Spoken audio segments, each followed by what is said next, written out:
Hello दोस्तों, एक बार फिर से आपके अपने यूट्यूब चैनल डीएलएड नॉलेज में स्वागत है। हम इस वीडियो में डीएलएड प्रथम सेमेस्टर का चतुर्थ प्रश्न पत्र गणित से बहुत ही इंपॉर्टेंट क्वेश्चन लेकर आए हुए हैं, जो परीक्षा के दृष्टिकोण से बहुत ही आवश्यक है। चले चलते हैं अपने पहले क्वेश्चन की तरफ। हमारा पहला क्वेश्चन है कि किस संख्या में 5 का स्थानीय मान सबसे अधिक है। तो अगर हम इसकी बात करें, इसमें जो 5 का स्थानीय मान होगा वह 0.05 होगा। अगर इसकी बात करें तो यहाँ पे होगा 0.005 होगा। अगर इसकी बात करें हम तो यहाँ पे 0.5 होगा, और इसकी बात करें हम लोग तो फिर यहाँ पे भी होगा 0.05 होगा। तो देख सकते हैं कि इसमें जो सबसे बड़ा जो 5 है वह हमारा क्या है, ये 0.5 है, इसलिए ऑप्शन नंबर सी हमारा सही जवाब हो जाएगा। ठीक है, आगे बढ़ते हैं। अगला जो प्रश्न है उसमें लिखा कि दो संख्याओं का मौसम 35 है, उनका लौसम 525, इनमें से एक संख्या 175, तो दूसरी संख्या क्या होगी। तो याद करिएगा, इसमें जो इसका जो फार्मूला होता है कि पहली संख्या जो होता है, पहली संख्या गुणे दूसरी संख्या बराबर मौसम गुणे लौसम होता है इसका फार्मूला। ठीक है, तो पहली संख्या में इसमें जब वैल्यू पुट करेंगे आप तो आपका सवाल आसानी से आ जाएगा।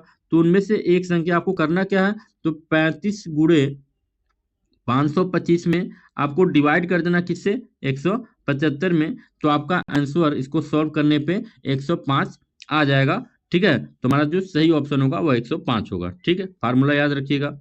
आगे बढ़ते हैं। अगला जो हमारा प्रश्न है कि a minus B minus 2a को सरल करने पे क्या प्राप्त होगा। तो ध्यान से देखिएगा कि हम पहले ब्रैकेट तोड़ेंगे।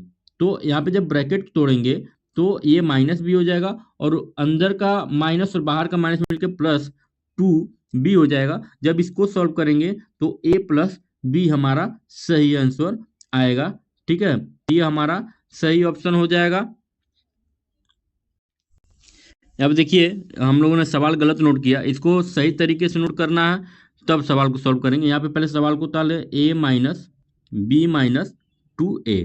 अब इसको सॉल्व करेंगे, ब्रैकेट तोड़िए तो a माइनस बी और यहाँ पे प्लस 2a हो जाएगा, और 2 और a मिलकर हो जाएगा 3a और माइनस b। तो 3a माइनस बी इसका सही ऑप्शन हो जाएगा, ऑप्शन नंबर अ। आगे बढ़ते हैं कि 4 का 3% कितना होगा। तो 4 का 3% निकालने के लिए 4 का 3% है, तो छोटी संख्या हमेशा ऊपर और बड़ी संख्या हमेशा, याद रखिएगा, छोटी संख्या हमेशा ऊपर, बड़ी संख्या हमेशा नीचे, और 100 से मल्टीपल कर देंगे, 4 से काटेंगे तो हो जाएगा 25, और 25 क्या होता है 75%, इसका सही जवाब हो जाएगा। ठीक है, ऑप्शन नंबर तो। आगे बढ़ते हैं कि आयत का प्रत्येक कोण कितने का डिग्री का होता है। तो याद रखिएगा, आयत का जो प्रत्येक कोण होता है वो 90 डिग्री का होता है। आयत आपका ऐसे होता है, इसका प्रत्येक कोण कितने का होता है, 90 डिग्री का होता है। आगे बढ़ते हैं। 24 और 80 का कितना प्रतिशत होगा। 24 रुपया, तो छोटी संख्या हमेशा ऊपर, बड़ी संख्या हमेशा नीचे। 100 से जब मल्टीपल करेंगे आप तो 0 से 0 और 8 से 24 कट जाएगा, 3 बार में 3 दाम में 30% होगा। इसका सही जवाब हो जाएगा 30%। देख रहे हैं, प्रतिशत का सवाल बहुत ही आसान होता है, आप इस मेथड से लगा सकते हैं। अगला जो हमारा सवाल है कि 8a 3b plus 3a plus 3b का मान कितना होगा। तो ये क्वेश्चन में थोड़ा सा प्रॉब्लम है, लेकिन फिर भी आप इसको सॉल्व कर सकते हैं। ठीक है, आगे बढ़ते हैं।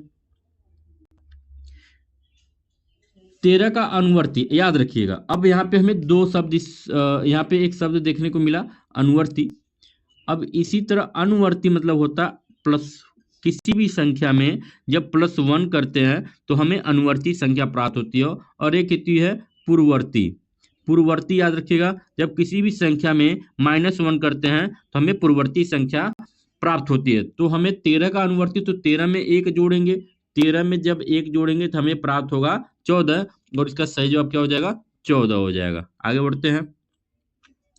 यहाँ पे देखिए, a प्लस बी और a माइनस बी का मान क्या होगा, तो इसको भी हम लोग सॉल्व कर लेते हैं।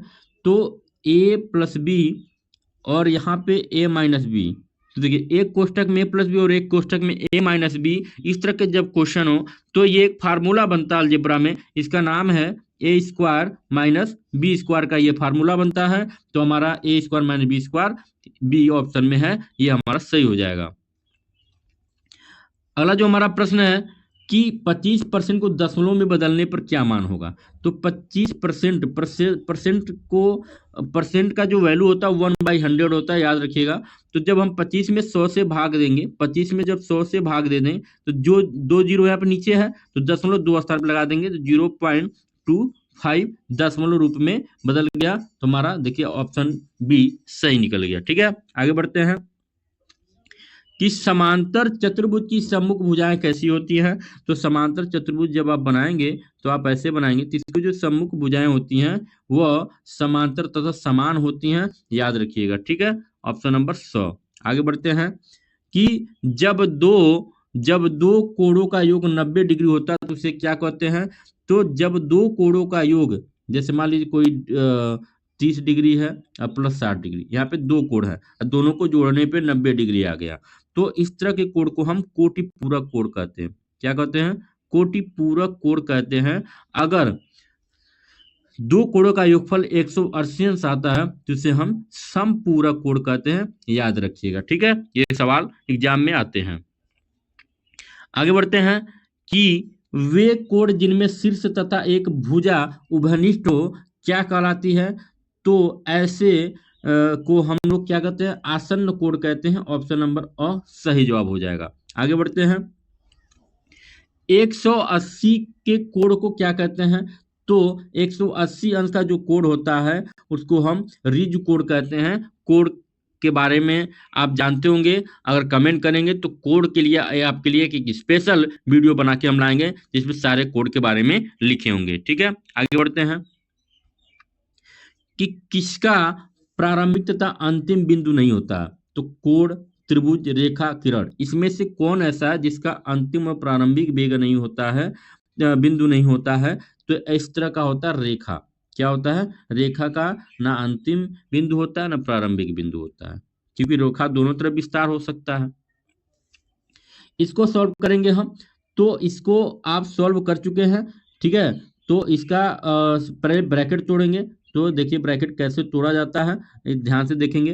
तो यहाँ पे ए और इसका प्लस और इसका माइनस मिलकर हो जाता है माइनस बी, और इसका माइनस माइनस मिलकर हो जाएगा प्लस 2a। तो 2a में a जोड़ेंगे तो 3 होगा और माइनस बी, ऑप्शन नंबर और सही जवाब हो जाएगा। आगे बढ़ते हैं, ये भी उसी तरह का सवाल है, ध्यान देंगे। इसका भी ब्रैकेट हम लोग तोड़ेंगे। तो इसका जब ब्रैकेट तोड़ेंगे तो 8a होगा, माइनस 3b होगा, और प्लस 3a होगा और प्लस 3b होगा।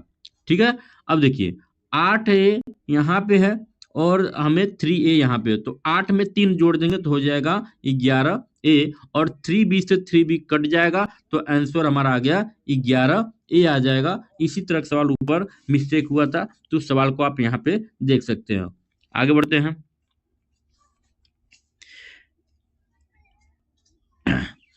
इतने का सरलतम रूप क्या होगा। तो सरलतम रूप हमें कन्वर्ट करना है। ठीक है, तो याद रखिएगा ये इस तरह का सवाल है, X square minus Y square बटे एक्स माइनस वाई लिखा हुआ है। जब इसको सॉल्व करेंगे हम तो एक्स प्लस वाई और आएगा एक्स माइनस वाई। अभी मैंने बताया कि ये ए स्क्वायर माइनस बी स्क्वायर जो फार्मूला है, एक क्वेश्चन में प्लस बी और एक क्वेश्चन में ए माइनस बी अवटे एक्स माइनस वाई, और ये पूरा इसे कट जाएगा तो एक्स प्लस वाई हमारा बचेगा। जो X plus Y option number अ में है, ये सही हो जाएगा। ठीक है, आगे बढ़ते हैं। अगला जो हमारा प्रश्न है कि 3x में 2y में क्या जोड़े कि योगफल 0 हो जाए। तो इसमें जोड़ना क्या है, तो इसी संख्या को अगर हम लोग माइनस कर दें तो माइनस 3x प्लस 2y अगर जोड़ेंगे तो ये पूरी संख्या 0 हो जाएगी। तो ऑप्शन नंबर 2 हमारा सही जवाब हो जाएगा। आगे बढ़ते हैं कि 0 से बड़ा, 0 से अधिक, 90 से कम। तो इस तरह अगर 0 से बड़ा कोई अगर हमें कोड बनाए तो हमारा जो कोड बनेगा वह ऐसे बनेगा। जैसे मान लीजिए अगर ये 30 0 से बड़ा है, 90 से छोटा भी है, तो इस तरह का अगर कोड आते हैं तो हमेशा वह कौन से कोड कराते हैं, न्यून कोड कराते हैं, याद रखिएगा।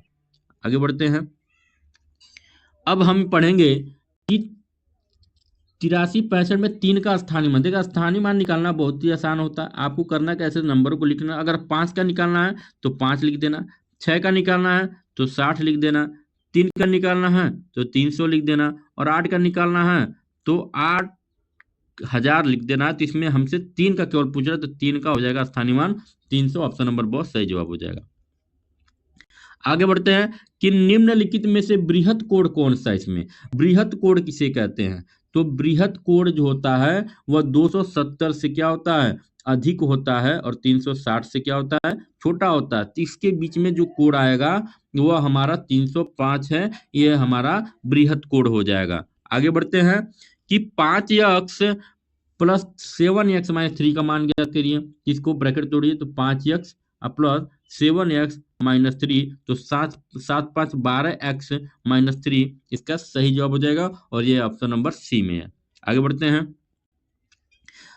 2.4 और 0.5 का मान ज्ञात करिए। तो कुछ नहीं करना, आपको लिखना है क्या है, 24 में 5 से गुणा कर देना है सीधा सीधा, तो आ जाएगा 5 चौके 20 गुना 2 और 5 10 2 120 आएगा। दशमलव यहाँ पे देखिए टोटल 2 स्थान पे लगा हुआ है, 5 के बगल में 4 के बगल में, तो 2 स्थान पे लगा देंगे, तो 1.20 ऑप्शन नंबर ब में हमारा सही जवाब हो जाएगा। ठीक है, आगे बढ़ते हैं।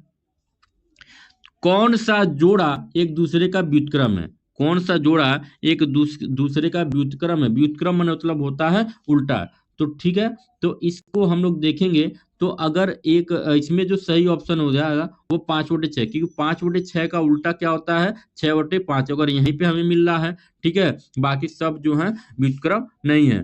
तो आज का वीडियो यहीं पे समाप्त होता है, मिलते हैं अगले वीडियो में, तब तक के लिए नमस्कार, जय हिंद।